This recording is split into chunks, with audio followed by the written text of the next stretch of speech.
Okay, hello everybody. Hi, welcome to this penultimate session in Humanities Center's series on the idea of home. We wrap up next week with some reflections on Earth as our common home, and Michel Boudria will be leading us on that topic. But today we turn our attention to a very pressing social problem, that of the lack of homes and of housing experienced by all too many people, and the question of housing in general. And to guide us through these matters, it's a great delight, in fact, to have here two hugely respected faculty members in USD's College of Arts and Sciences, both of whom have, in their own distinctive ways, made this matter a central element of their work. Daniel López-Pérez is Professor of Architecture and a founding faculty member of the Architecture program at USD.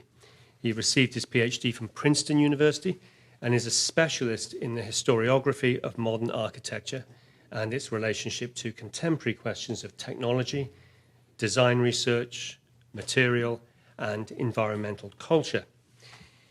He is active in both professional and in scholarly work. In professional practice, Dr. López-Pérez is the founder of Polyhouse, a model for rapid housing to address the nation's housing crisis. And his scholarly work includes authorship of the book Are Buckminster Fuller? Pattern Thinking, published in 2020. He is the recipient of numerous research grants and awards, including from the Spanish Ministry of Culture and from Mexico's National Council for Culture and Arts. While I'm talking about Dr. López-Pérez, I want also to say that you should all mark your calendars for an additional event taking place on Tuesday, November 18th, when Daniel will be among a group of speakers discussing the lasting impact of architects Moshe Drew in San Diego. That event will take place in Warren Auditorium at 5 p.m. It promises to be very special. Mike Williams received his PhD from the University of Wisconsin-Madison, having previously studied here at USD. And he is professor in the Department of Political Science and International Relations, also director of the Changemaker Hub and co-director of the Urgent Challenges Collective. His research has focused on African politics with special interests in democratization, indigenous political structures, local governance, rule of law, the courts, and constitutionalism. Among Dr. Williams's many publications is the book Chieftaincy, the State and Democracy, Political Legitimacy in Post-Apartheid South Africa, published by Indiana University Press in 2010. He offers a study abroad immersion experience to South Africa. This still happens. Every summer, where USD students collaborate with high school students in the village of Makuleke in South Africa. It is really, really lovely to have you both with us today. So please give a warm welcome to Daniel López-Pérez and Mike Williams. Greetings. How's everyone doing? Good. Well, Brian, thank you for that lovely introduction. Lindy, Maggie, thank you for all your support. Daniel, it's just great to share some space with you, and thank all of you for coming. I see some faces I recognize, some students, some colleagues, and some new faces. It's just wonderful to see all of you. As Brian said, my academic sort of starting point is with African politics and democracy in Africa.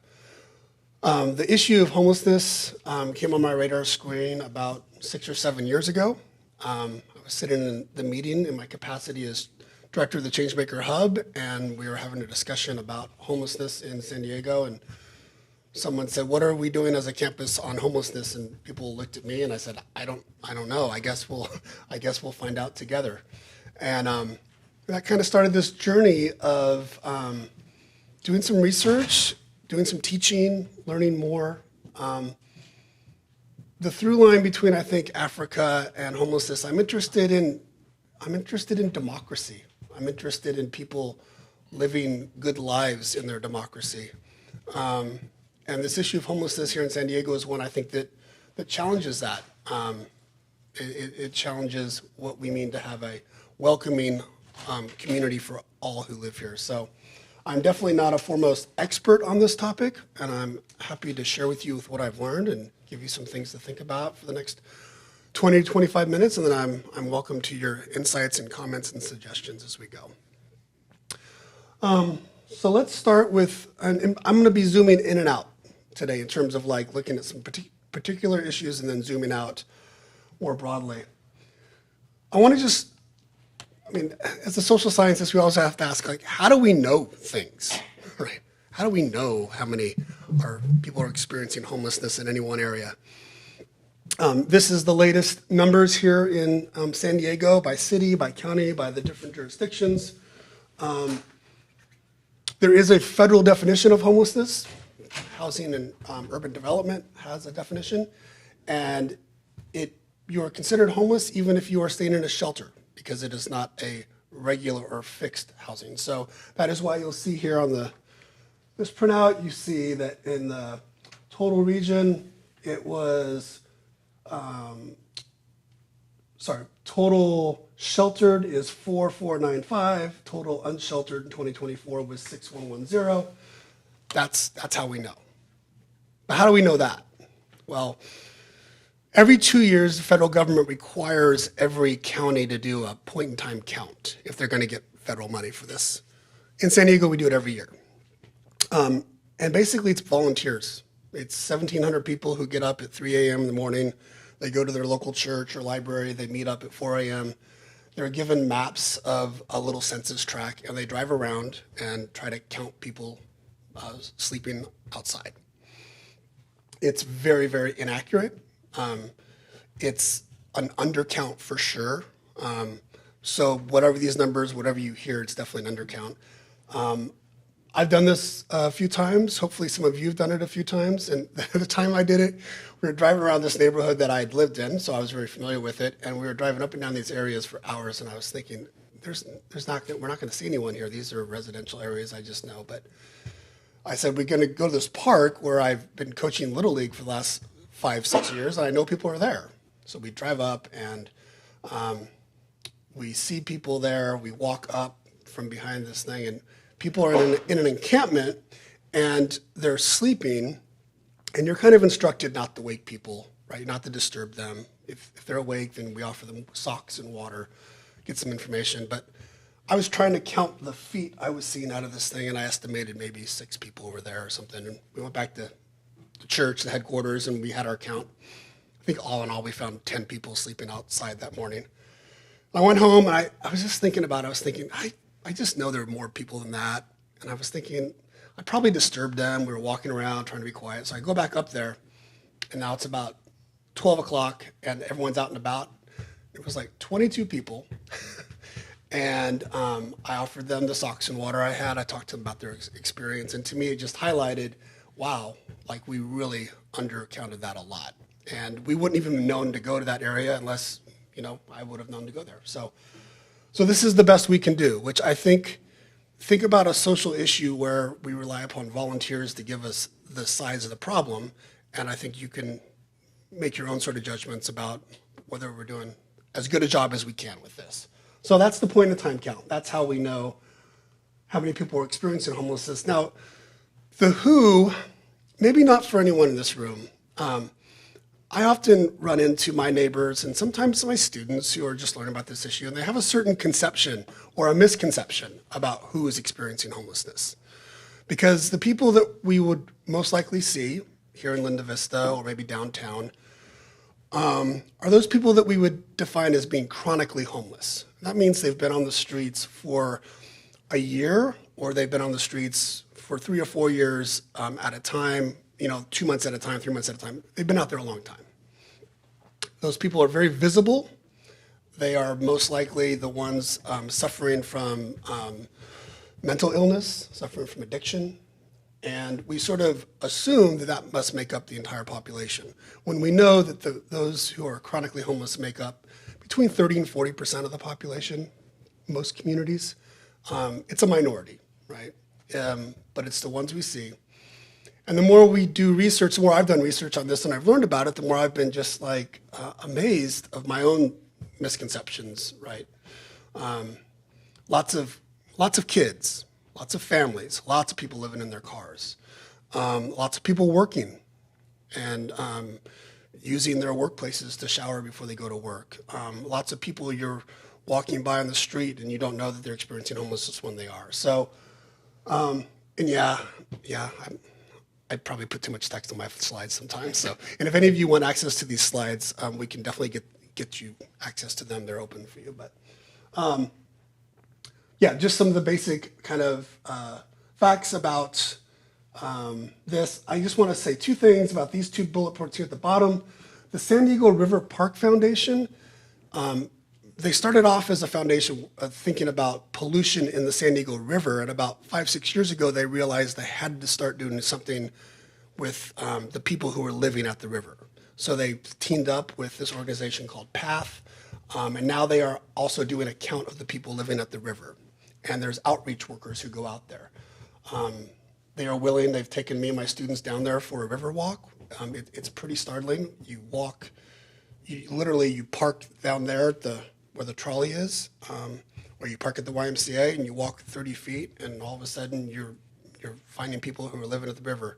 These are people who don't want to be found, they don't want to engage, and they want to be left alone, but it's really, really dangerous. It's really, really hard to get them access to services. And the San Diego River Park Foundation estimates 400 to 500 people.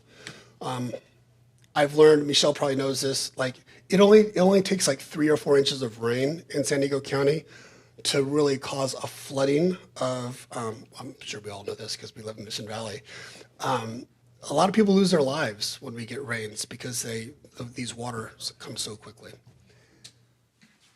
And then this is just, oh no, I won't talk about that. I'll talk about that in a minute. Can we keep track of my time? Okay. Okay, so that's the what we know and who's experiencing it. And now I want to talk a little bit about how we got here.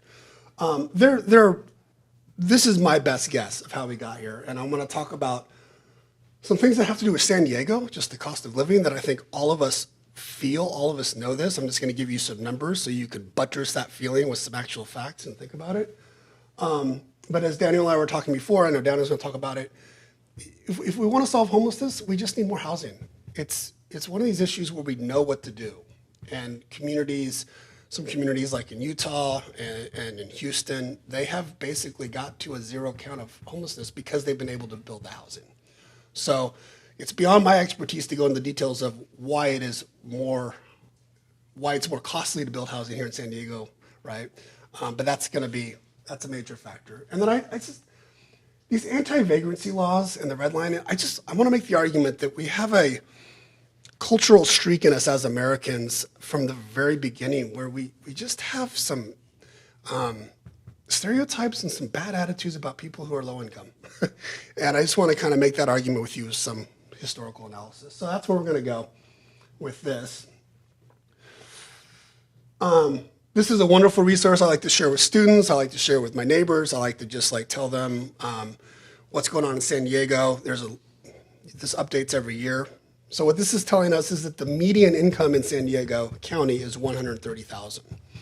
So the median income in the United States is around $85,000. Median means that number right in the middle. So the reason we like to use that number rather than an average is because if we use an average, then the Elon Musk and the Bill Gates of the world, they bump all of us up. So the median tells us right who is in the middle. But then this is what I think we could spend some more time talking about. I just want you to think about this. So then you say, okay, what's the area median income? And then it's like 80%. If you make 80% of that, you're considered low income. 50% of that is very low, and 30% is extremely low. Okay. Whenever you see someone advertising affordable housing, look at the fine print. A majority of the affordable housing we build is for the 80%, right here, which is still needed. I'm not saying it's not needed, but I'm saying if we're thinking about people who are very low income, people who are experiencing homelessness, it's about building housing for those who are at 50 and 30% of AMI, which is, as I'm going to show you some numbers here, we're just not building enough of here in San Diego at all. So that's just a way to think about cost of living in San Diego. The federal government tells us that if you spend more than 30% of your income on housing, whether that's a mortgage or a rent, you are cost burdened. And what it means is that 30% or more just means you're at risk of one bad thing happening and you could not pay your rent, right? You get sick, you get a divorce, you get in an accident, you lose your job, right? So that 30% is something it's just the line we use to think about this. And this is just to kind of just like bring it home to us. This is idea of home. San Diego County is our home, right? So 38% of our neighbors are cost burdened.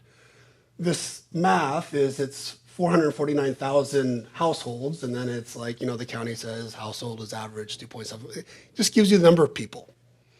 And then the bullet below that is telling you that out of that 38%, 18% of those people are severely cost burdened, which means 50% or more. One way that we have tried to address housing in this country since the 1960s is Section 8 housing vouchers, which if you're lucky enough to get a voucher, you pay 30% of your income in the federal government, or I should say we pay the rest. The line right now to even get a voucher is 10 years long here in San Diego. So it's a very hard thing to get, and once you get it, it's up to the private market to accept it. So then you have to go find a landlord that's going to accept it. And while landlords should really want to accept this, because it's like the federal government is guaranteeing a majority of it, right? A lot of landlords don't want to accept it because of, I would argue, preconceived misconceptions about what it means to have someone in their housing unit who's on Section 8. So San Diego could work 40 hours a week, 52 weeks a year at minimum wage, and they're going to barely be over the official poverty line. The living wage for San Diego County, that means the wage where you don't pay more than 30% of your income on housing, where you have enough for food, you have enough for your transportation, the basics. It's $86 an hour. So we all feel it, right? We all feel like this is a tough place to live. And for me, these are just the numbers that back it up. And to me, it's kind of like there's this thing I learned where you're sitting in traffic and you complain about the traffic. I can't believe there's this traffic here. But it's like I am the traffic. Like I'm sitting, I'm in it. So this idea of sort of like saying, oh, I can't believe this traffic. Oh, I can't believe that this is what our city is like to live in. Like, to some extent, I like to think how we think we're all kind of in it together. We're all maybe doing something to contribute, or maybe not doing enough to think how to resolve this. It doesn't necessarily have to be this way, I don't think. But it's definitely what we're feeling. Good. This is from the San Diego Housing Commission report from 2020. So I doubt these numbers have changed much since 2020. And there's a few slides here just to build on what I was trying to show you in terms of the 30% AMI, 50%, 80%. And it's showing you the unit surpluses we have. So you can see where it's on the 50% and 30% is where we don't have enough for the folks who need that kind of housing, right? This is kind of showing us the same thing. It's a projection, though, from the San Diego Housing Commission. It's a projection of the units that are going to be available for people in the different income brackets as we move forward, if we continue on what we're doing now in terms of what we're building. And you can see that for those of us who are at the 50% and 51 to 80%, those numbers of units are just going to continue to go down according to the commission unless we do something to change that direction.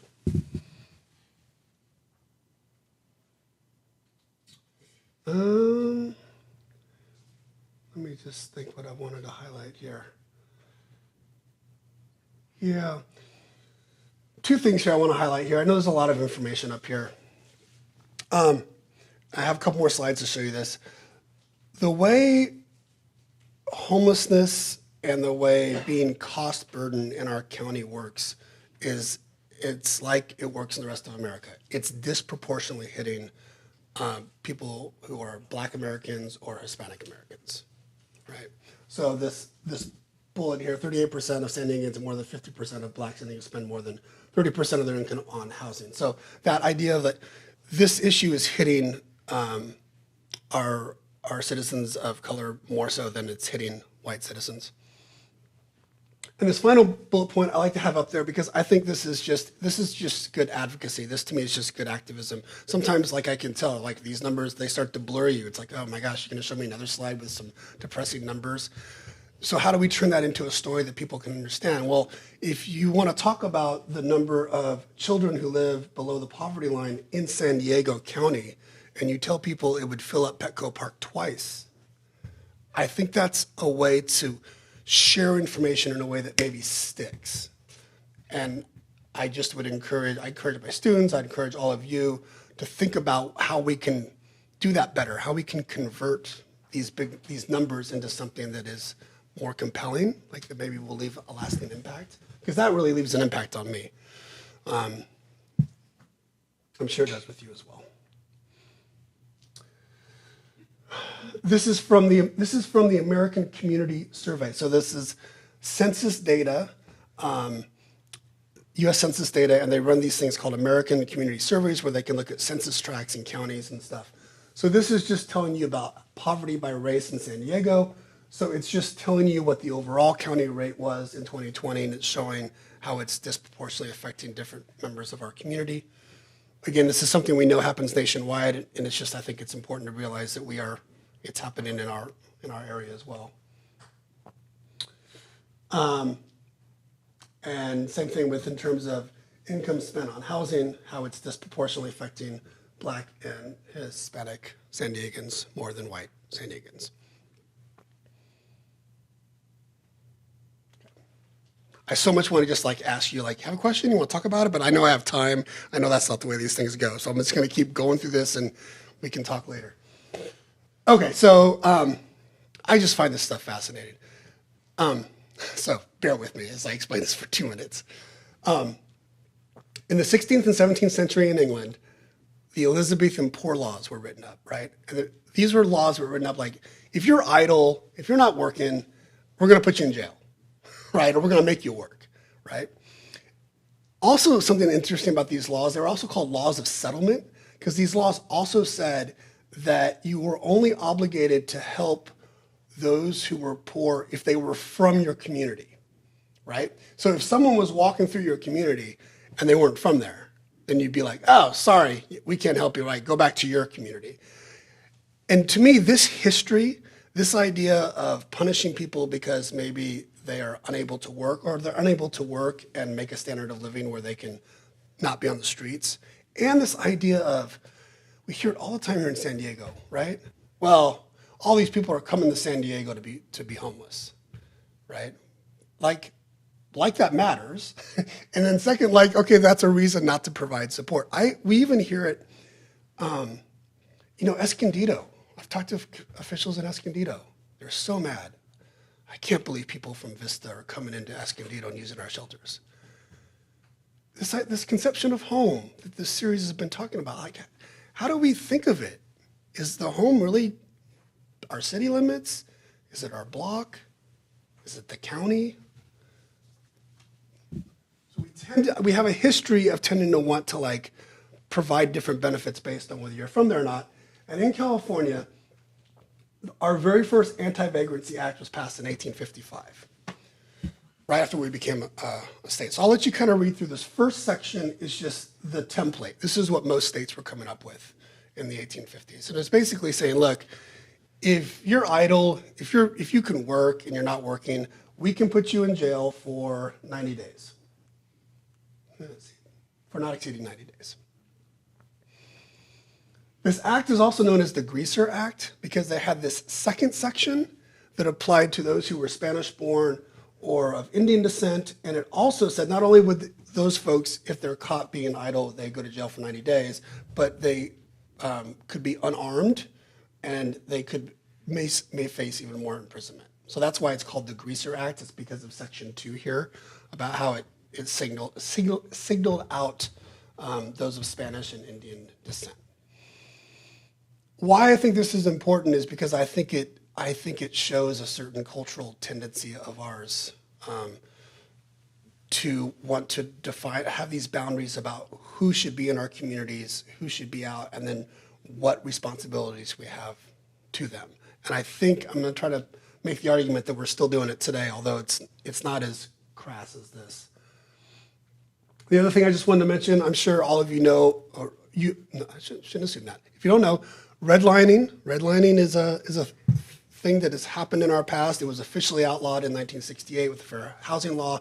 The remnants of that are still there, though, if not the actual doing it is still there.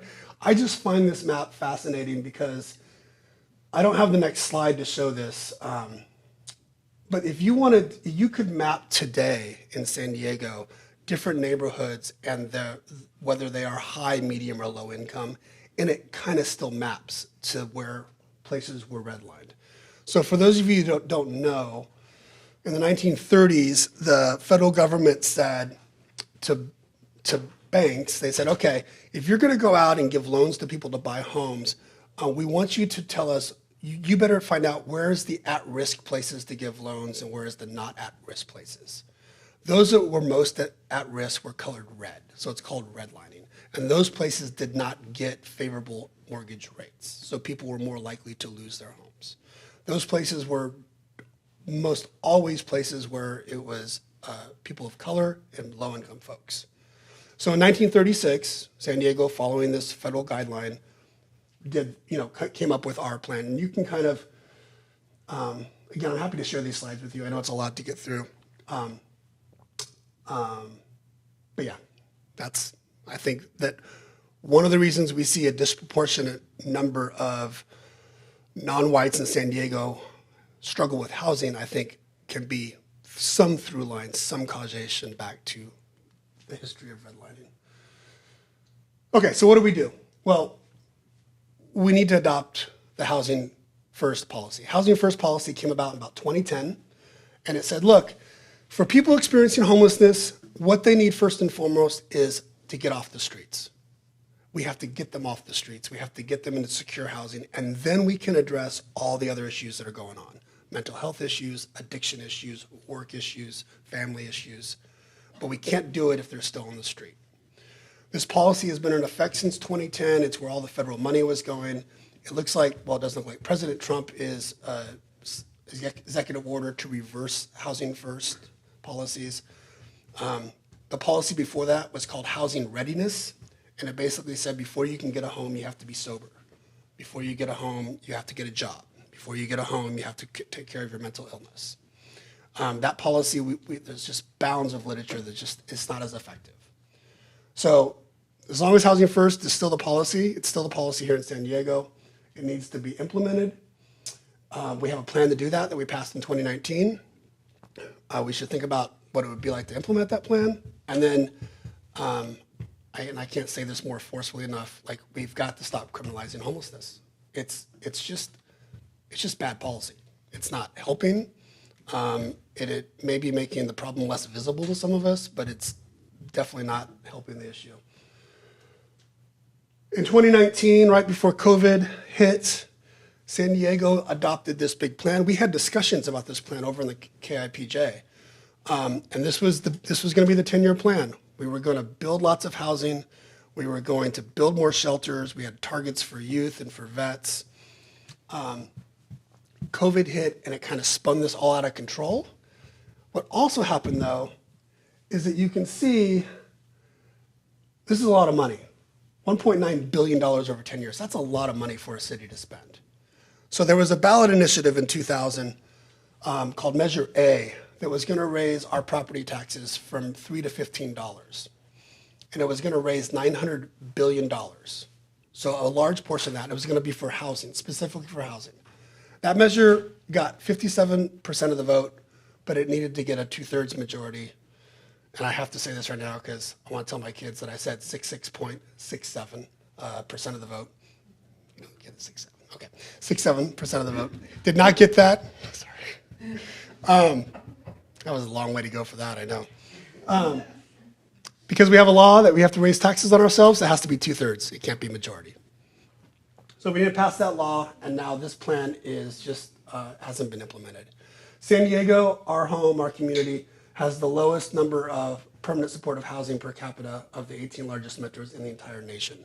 We do a really bad job at this. We've been doing a really bad job at this for the last 30 or 40 years.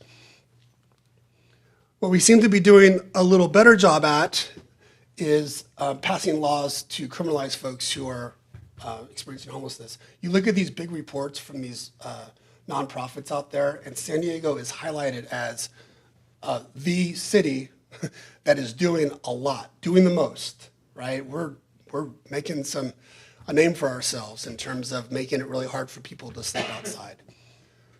This is from research projects we did with students in 2020, from 2010 to 2021. I'm running out of time, so I'm just going to go quickly here. There's been lots of laws passed on how to criminalize people who are out in the streets.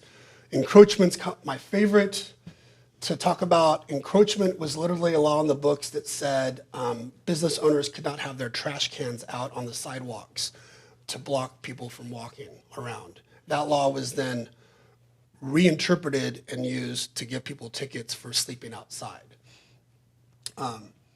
So that's 98% of the citations are with those.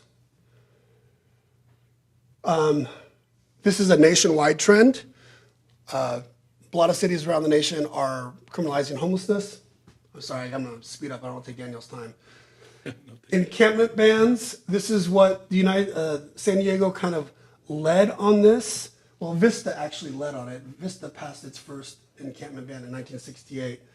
But City of San Diego passed it in 2023.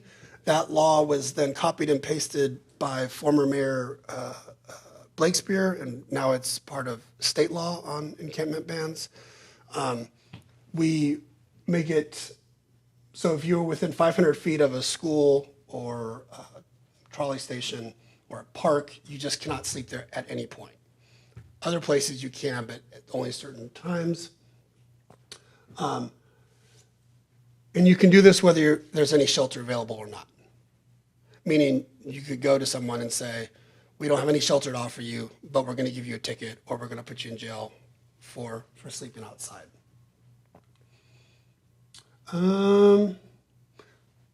What can we do? Here's my theory on this. Take it or leave it. My theory on this is that if we as a community spoke to our elected politicians and if we said we want this to be solved, they would probably solve it. What we are telling our elected politicians is we want this to be unseen. So what they're doing is passing laws to make people less visible. We're pushing people from place to place. We as a community get that done. If you care about this, what you need to do is you need to be talking to your friends, and when they say something that's stigmatizing about someone who is low income or homeless, you need to correct them. You need to personalize it. You need to get rid of that stigma. If we start thinking about it that way, we can get that message to our elected officials. I really do believe that we as a community could resolve this, but that's what it's going to take. And I'm going to say also, students always ask, what can we do? Is it enough to give socks and water? That doesn't feel like enough. If that's where you're at, if that's what you have time to do it.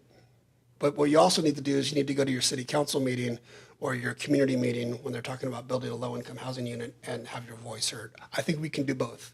Whatever you have the time for in your life, I think we can do both. And this is from Peter Marcuse, but if you want to pick up a really good book on poverty in America, pick up Matthew Desmond's book. He makes the compelling case that we are all implicated in poverty in America and that a lot of us are benefiting from poverty in America, and that it's not that the system isn't working right. The system is working as we have designed it to work. And that if you think about it that way, if you think that we're part of the traffic rather than you're sitting in the traffic, not part of it, maybe that could reframe it so that we can do more on this issue.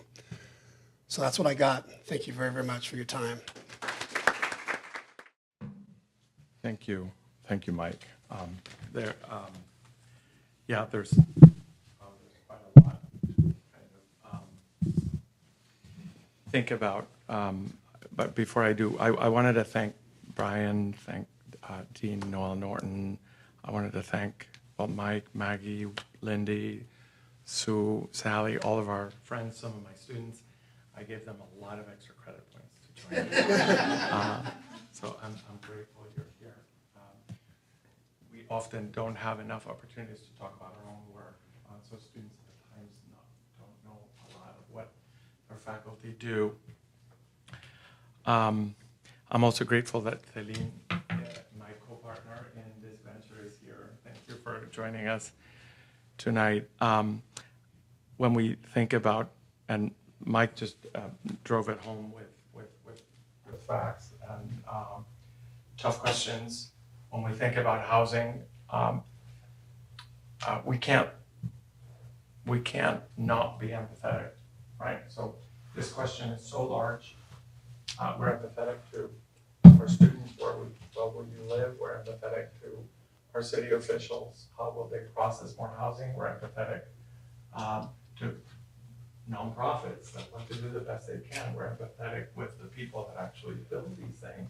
These things are hard, they're slow, they're grinding. We're empathetic to even code officials, even though I know we want to murder them sometimes. We're empathetic at what we give them to review. I'm always interested that people ask me, so what do you work on? Right? You're an architect, what do you work on? Ever since we moved to California, everyone's working on housing. There is no other option, right?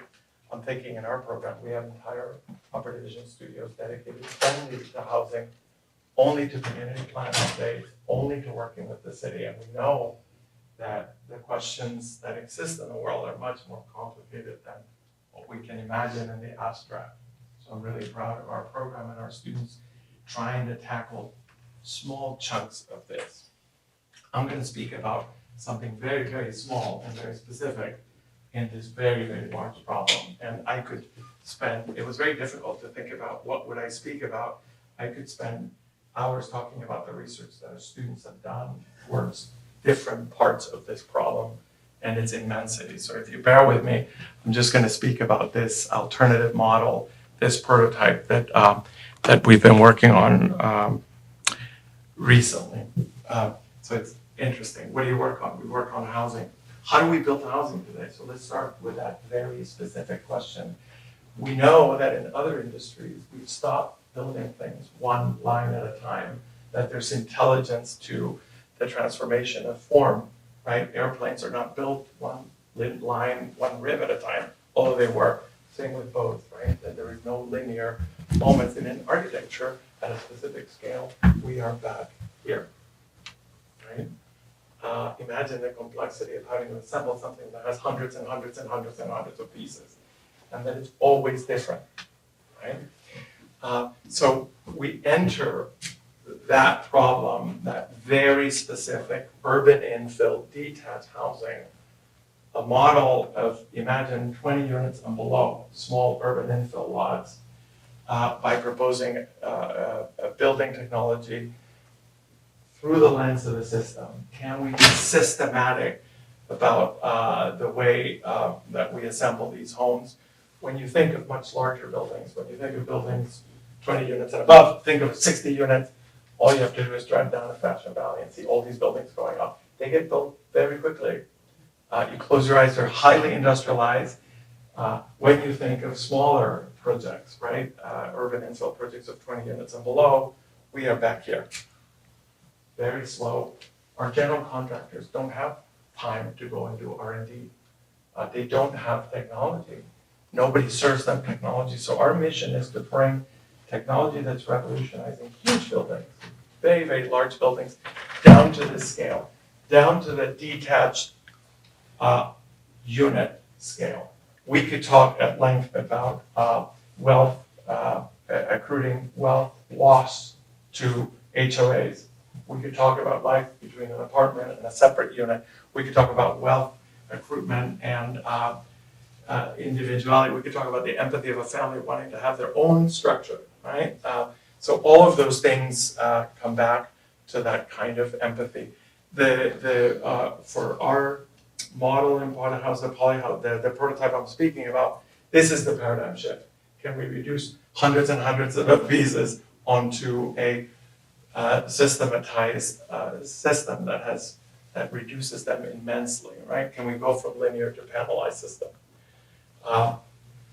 And by reducing this number, we gain immense amount of virtues, right?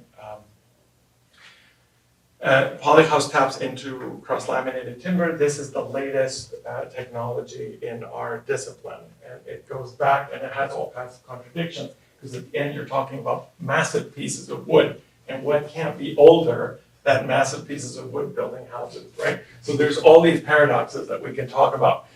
This new technology, imagine it's all factory made, CNC milled, and it has to be robotically assembled. It has 0 air gaps, so it cannot be assembled by hand. It can rarely be moved by hand because these are very large pieces, but it gains its strength from that kind of compactness and that massiveness. Imagine a piece of plywood where every layer is about 1.5 inches. So this is the material that we're talking about. We are focused on this urban infill living, so we built a prototype in our backyard of the smallest one we could, which is the hardest one to design, right? So from 500 square feet, what can you get out of 500 square feet? Can you get a bedroom, a mezzanine, a living room, a full kitchen, washer and dryer, closet, an office space, all kinds of stuff. So this is our smaller unit. Then slightly larger unit, 980 square feet, which now begins to build in some very generic, very affordable concrete masonry unit base by which you raise this. And in this particular project, we were asked by a client who is a retired doctor who has spent his entire life buying apartments and serving them for students. That's his life mission. He's not married, he just buys apartments and has students at UCSD, SDSU, right? So he asked us, can you get 2 units out of this one, right? So you have the unit up above, the unit down below, a carport that serves as an informal. And so optimizing every inch of the unit. And then we have a slightly larger one now, 1,200 square feet, which now we begin to get to a single family home. What do we begin to give up? This one is currently making its way through permitting in Seattle. What do we give up? We have to give up garages. If you think about all the things we have to give up, a garage is 400 square feet plus a 400 square foot driveway. So you've already, before you even start, you've lost 500 square feet of any parcel. So in Seattle and in other northern states, they've skipped the ADU and they've gone to what they call cottage housing, which is asking people to just reduce the scale, whereas in a normal parcel, you're able to fit 4 or 5 units. And then just slightly larger units that are more conforming to even tighter lots. This is hot. It's the beginning. It's for a nonprofit here in San Diego that needed that kind of configuration, right? Needed a cube configuration to be able to fit 8 units on this particular parcel. So let me just summarize the project in 3 different concepts. One is resilience, right? So these mass timber panels come from forest regeneration, right? Wood that may burn in the forest to produce houses that won't. Our federal forests, when they go to 100%, they have catastrophic 100-year fires. So they have to, for hundreds of years, we've been working with the federal government to go into sections of forest and cleaning out as much as 40%. And here you can see an image from the right. It's been an acre, and this is 1 acre at a time with federal forest rangers, state forest rangers, scientists, community loggers, and even community interest groups that regulate this practice to keep the forest healthy. This is so our panels are fabricated in Colville. Colville is one of the largest forests. It shares a border with Canada. This is the Colville forest. And this is what non-upkept to kept forest looks like. 1 acre at a time, one tree at a time. You have to measure the distances from one tree because the forest is alive still. It's functioning. It doesn't ever stop. So the planting of seedlings and the forest regeneration tied to the source of wood. And here's where we begin to ask. This is our partner plan, and this is the kind of team that would be involved in going in. Even local industry and even the local people that live in those towns. This is the most important thing that they can do, right, in order to keep that livelihood. Mass timber has this extraordinary resistance to fire because it has no oxygen. It's like the simplest. There is no air to feed, and it not only does that, but it chars. It begins to char, and as we've seen, and you've seen older trees that survive catastrophic fires because they char, and then they have this incredible resistance. So this is, whereas the housing code requires 1 hour char rate, this is hours. It's about 1.5 inches an hour. So when you're dealing with something between 4.5 to 7 inches, you're talking hours and hours and hours of resistance. And I was asked once, does this save lives? Well, of course it saves lives, literally. If you have hours to be able to. Thinking back in our own city, right? We live in a city surrounded by the fortune of canyons, its coral sensitive species. How do we then mobilize densification in a plan like this? This is the entire San Diego. And then how do we do so when the high fire risk areas keep getting bigger and bigger? So how do we build that correspondence? And here I wanted to take just 1 minute to talk about student research, so separate from Poly House this summer, and I've been working with students on the question of housing and legislation. This summer, 3 students, and I think one of them is here. No, Arlene's here. One of 3 students, McNair students, we ran through that paradox, right? How is it possible that we have international codes, federal codes, state codes, city codes, insurance and IBHS recommendations and wildfire recommendation programs, 6 layers of code, and we have catastrophic fires like we saw in Los Angeles? How is this possible, right? Can we legislate? So they mapped out these layers of code and begin to track them back onto the home, right? On this idea, San Diego is the first city in Escondido, actually, is the first wildfire resilient neighborhood being built through the wrong lens, right? They don't change, the design doesn't change. They're just hardening that design, right? So nothing changes, but you harden it. You put more plaster, you get rid of the eaves, you cover your vents. So with my students, we went through that scale of house, street, and neighborhood, and we saw the immense amount of redundancy that is happening across all of these different codes, under the promise that at one point when we have the resettlement from Los Angeles, we'd be able to consolidate and make literally recommendations. Part of this project was to also be able to say, can we do drawings that we could give to homeowners, right? Could you hand this over to a homeowner and say, do the checklist and call these different institutions, these different links, if you need help with certain parts. But it is both a problem of legislation and then a problem of design.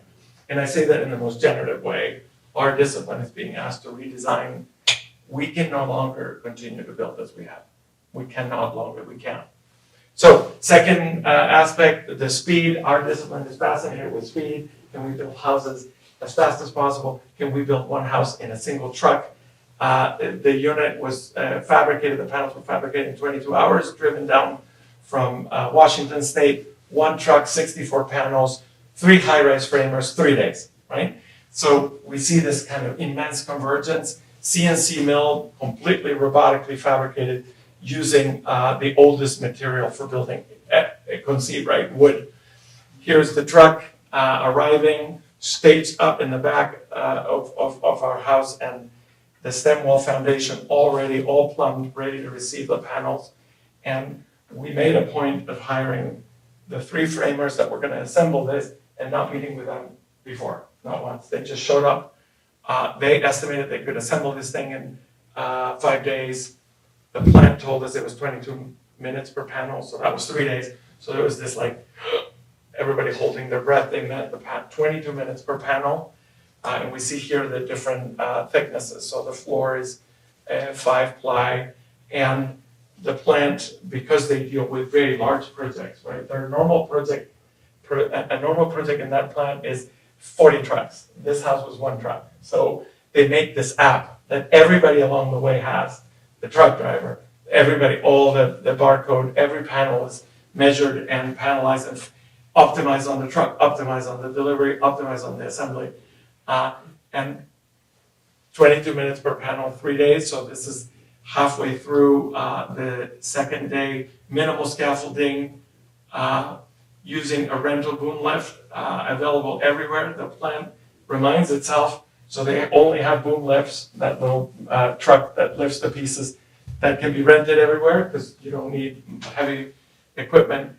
And this is the end of the second day, and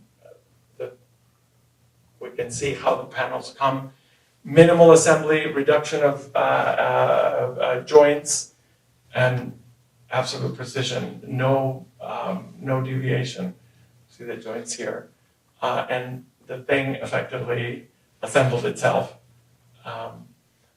Here we see this kind of extraordinary moments by which we can tell the rigidity of the panels. Here we have 18-foot ceilings on 4.5 inches of thickness of material, which is something impossible. You would not be able to frame that normally. Conventionally, that would be a 3 foot deep. So that kind of velocity, and then we see minimal tools in order to assemble this. They didn't require any. So this was the end of the third day. Once you have a diaphragm like this that is so precise, everything else fits into place. All other trades, and at the end, you're talking about ductless fur, so you can drill right through. Or a plumber was able to drill right through. The plumber and the project and the electrician to drill right through and finish. The entire thing gets wrapped with insulated metal panels. So again, technology that belongs to very huge buildings, all the way down to the smallest scale. This was assembled by a group that normally does refrigerated buildings, 4.5 inches of metal panel on the inside and the outside, R rating exceeding 2 to 3 times. So what do we get? Space maximization, 540 square feet, sleeping loft, kitchen, living room, bathroom, bonus area, feel good. And again, we have another convergence, which is kind of ancestral geometry of truncated polyhedrons that speak about that regularity, right? All the pieces are the same, all the faces are the same, so there's some level of repetition with complex structural analysis.